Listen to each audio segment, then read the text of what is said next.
What's up everybody, Corey with Freaky Tech Reviews here, and today we're taking a look at some of the really cool and weird stuff that I saw at CES this year. Now this will be my final CES video, and then we're going to get back to normal product reviews, but there was just so much to cover from this event that I really wanted to share with you, and this one doesn't really have a theme to it other than I just found it interesting. There's going to be a lot of little things that I don't touch on specifically that I'll just show some footage of that was really cool, but there are a couple of specific products and companies that I want to tell you about that I think are really neat. So first up is a product that I came across actually earlier in 2024, and I just happened to be walking by their booth at CES and I recognized it, and it's called the base case. Now what the base case is it's essentially a carry-on piece of luggage that you have two screens inside of. That way you can take it anywhere you need to go and have your own portable desktop solution that you can either use to plug into your MacBook through a dock, or even just have your own mini computer inside of it. And I had the opportunity to interview the creator of Base Case, Arthur, and so I'm going to show you that interview and show you some of the really cool things that this can do, because this is going to be one of my favorite products to check out this year. What's up everybody, Corey with Freaky Tech Reviews here, and I'm here with the creator and owner of Base Case, and so I want to ask him a couple of questions about how he got started, what made him want to create a project like this, and have him walk us through a couple of the key features of it. So Arthur, what got you into this and what made you want to start this? Yeah, thanks Corey for coming over here to our booth. So about a year ago I got thinking, I love mountain biking. I work in finance, I work fully remote. I need my office wherever I go. I want a sprinter van, I can set up my case, got my dual screens. So I call myself a dual screen warrior. And I wanted to have a suitcase that basically folds out and becomes my office space. So looked around, didn't see anything on the market. Actually bought a suitcase, built this in my garage about 6 months ago, and now here we are at CES, and we've got our fully designed prototype for CES, 24-inch monitors, 350 nits on these ones. It's fully integrated. That was the biggest thing I needed, is I want it all-in-one. I don't want attachments. I want the legs, patent-pending legs that go up into this case. Super easy to set up, take down in less than 30 seconds. Yeah. We got a trolley handle so you can pull it through the airport just like a regular suitcase. We got a 20-volt DC jack power mount. Our future finished product will have two HDMIs for the content creators, video producers. But it's super easy to take down, set up. We've got a lot of interest from a lot of people, military, construction, digital nomads, van lifers, etc. So yeah, I saw a lot of your ads, to work on crowdfunding showed like being out in wilderness, using it with Starlink, things like that. And then from my perspective, I think esport gaming, editing on the go, things like that are fantastic. Where are you at in the crowdfunding stage? And what is the timeline looking like this year? Yeah, so we're launching on Indiegogo in February, mid to late February, and got a lot of interest right now, but would love any backing, any support from your crowd. So for sure. So crowdfunding, you heard it here. Let's see what we can do to help these guys get to launch. Already looking like a fantastic product, and I can't wait to see this thing hit the market. Any differences we might see in a final product that you're able to share with this? Yeah, so we're going to strengthen the legs. We're going to thin the case up, and then we will have an attachment that is for storage. You can put your Starlink, you can put your laptop, you can put accessories, camera, lenses, different things like that we'll be able to put on the front, but you can take it off when you set up your case. Awesome. That's what we're super excited about. Like I said, we'll have HDMI in here as well. Little stronger legs. We're getting it IP rated, so if you're into waterproof and dustproof. Awesome. Awesome. Well, Arthur, thank you so much for sharing this with me. I'm super excited to see this thing go live. So in February, crowdfunding starts, so be sure to check it out if you're interested. I'll try to link some stuff in the comments below. So thanks so much, man. Appreciate it. Good luck with you. So as you can see, the base case is a phenomenal idea, and it's a really cool product, and I'm excited to bring it to the channel. Now, we are going to be partnering this year to take a look at potentially one of the prototypes and then one of their end products, because they have some tweaks and changes that they might do. But I'm really excited to bring this product to the channel. channel. I love weird and crazy tech like this, and Base Case is not only weird and crazy and cool, but it's also just a really good idea. I can imagine using it for not just on-the-go workspaces, but also content creators. If you're going to something like CES, then you have your own monitors and editing stations set up. Now, the next thing that I thought was really cool at CES that I got to check out was actually at Sony's booth, where they were displaying and showing off their new Xyn headset. Now, what the Xyn headset is it's an XR head-mounted display, and the whole point of it is for actual content creation as a designer, where you can actually be in the world that you are creating. This thing is very much in the prototype phase. I mean, honestly, the experience that I had with it was actually not great. It has a really neat design that just kind of sits over your eyes, and then it has just this kind of one-finger touch controller where you're easily able to move things around you and manipulate your environment. And the demo that I got to do was just changing the sizes of things and moving things backwards and forwards, so it was extremely limited. And it really was not a great experience because every time you turned your head, you could almost see the screen kind of moving, so it wasn't real true like immersive space that you were inside of. But I think the main thing to take away from this is the fact that this is going to be able to give developers the opportunity to be inside of the world that they're creating. So once we hit the final stage of whatever this is going to end up being, this is not for the everyday average consumer. This is a product that is going to enhance video games or enhance even AutoCAD and things where you're designing things where you can be hands-on with it. So it's a next level of design capabilities that Sony's bringing with their Xyn headset. I was really thankful to get to check it out, and I think it's something that's really going to be game-changing once they reach the finalized product. But on the inside, you were looking at 4K micro OLED panels, so the textures and everything you saw were very, very crystal clear. And so some of the ray tracing and lighting effects and some of the water you saw in the demo were just crystal clear. So I'm hoping some of that technology and quality of lens bleeds over into the VR space, which I think would be really, really great. But this is a really cool product to actually be able to see at CES, and I was thankful that Sony had it there. Now, another experience that I got to have was actually at Razer's private room. Now, the way that it works at CES, you have your main showroom floors, and then a lot of the larger companies will have kind of these private suites where you can have a more personalized experience. And so when I went into the Razer room, they had all of their new products, some of their new gaming handhelds, laptops. They even had a new gaming chair that both heated and cooled. It was a ventilated gaming chair. That was a really cool experience and something that, you know, here in Texas would be great in the summer.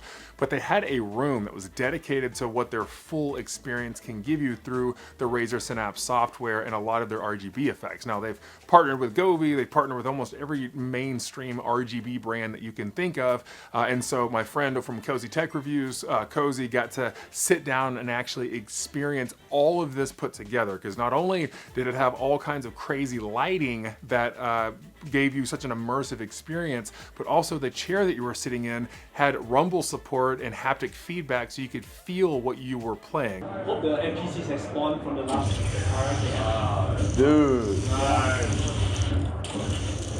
You can dodge using the B button. Dude, this is freaking sweet. How did you get this name, bro? Yeah. When is this released? Oh, look at him. Yeah. So if you want to publish something, in the game that he actually got to play was an early access of Dune, the video game coming out later this year. They had actually partnered with Razer for this demonstration.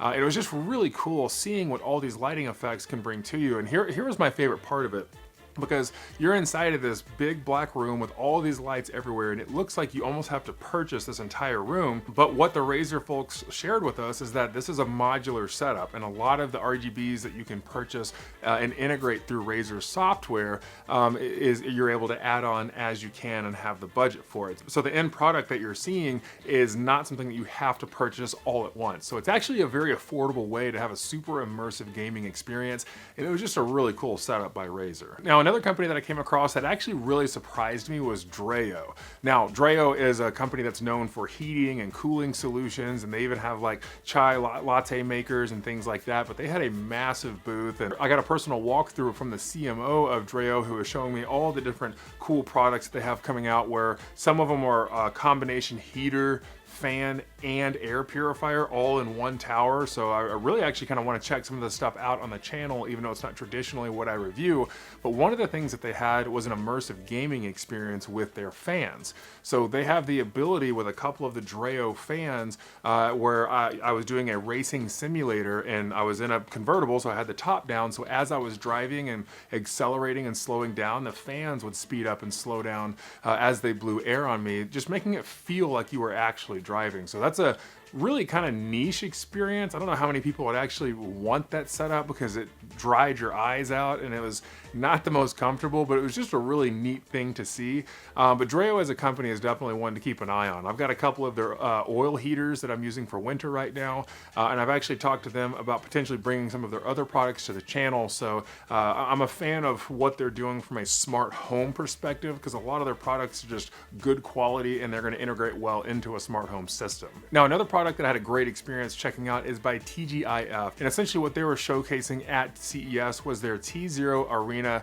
gaming chair. But what makes it special is that it uses 5.3 surround sound to kind of give you this extremely immersive gaming experience. And they actually put me through a Star Wars demonstration and then an orchestra demonstration where not only do you have your front speakers in front of you giving you that frontal sound, but the entire back of the chair is lined with speakers as well, and it kind of puts you inside of this bubble of sound. So you don't even need headphones. You can actually have directional audio. So if someone's running up on you on Call of Duty or something like that, you can still hear it and you don't need to have headphones on. There too. It feels like you're just like in it, you know, like you're in it. It's really cool. Yeah. And it was really cool because the way they direct the speakers, if you're outside of the chair, it's really not that loud. I was really impressed whenever Cozy did his demo that I couldn't really hear that well what he was listening to. And then when I sat in the chair, it was like I had these full speakers in front of me. It was really crazy. I will say, being 6'10", it's a little small for me from a chair perspective. It wasn't too bad, but you know, that's kind of the trade-off you have. I don't really get to enjoy normal gaming ergonomics like most people.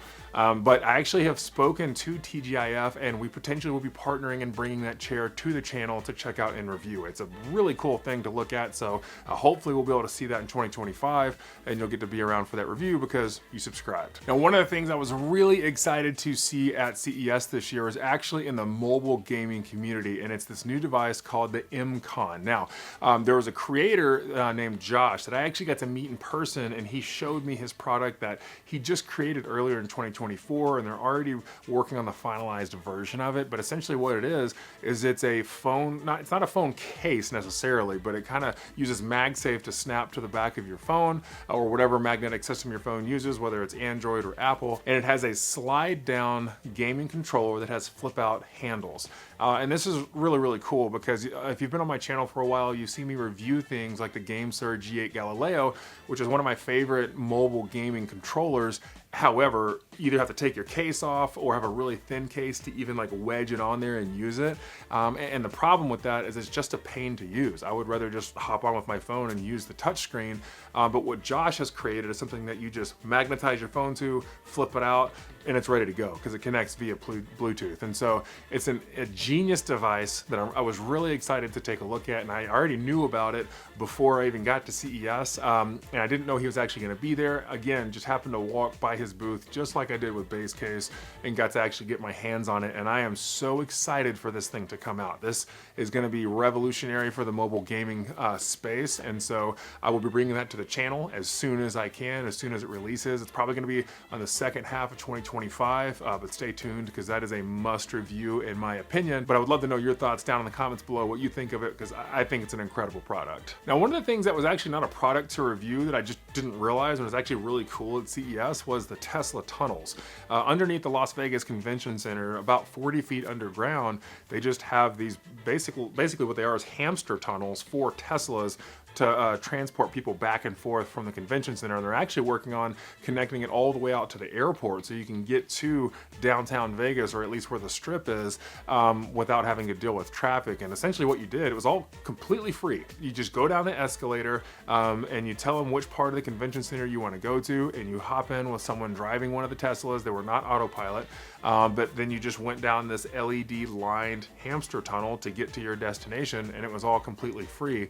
And it was just such a unique and cool experience, because I haven't really got to be inside of Teslas before, and so it was neat hopping into a Model Y or a Model X and just going to your next destination. And what the craziest part about it is that even though you're 40 feet underground, you had perfect 5-bar phone signal. So however they design these things, not only are they earthquake proof, but also you have perfect phone signal down there. It was a really neat thing that I'm glad that I got to capture on video. Now, one of the last things that I saw at the very end of day 3 at CES is something that I think is a revolutionary idea, but mainly for the European market. I don't think that the United States are really set up for this type of company to succeed, but it was just really neat to see. And so essentially what it is it's a battery company for electric vehicles, but the way that it works is that they almost have like an Amazon locker style setup where if you're a part of their subscription program, then basically if you have a scooter for food delivery or a small electric car or whatever it is that you use for transportation that's electric and uses their battery system,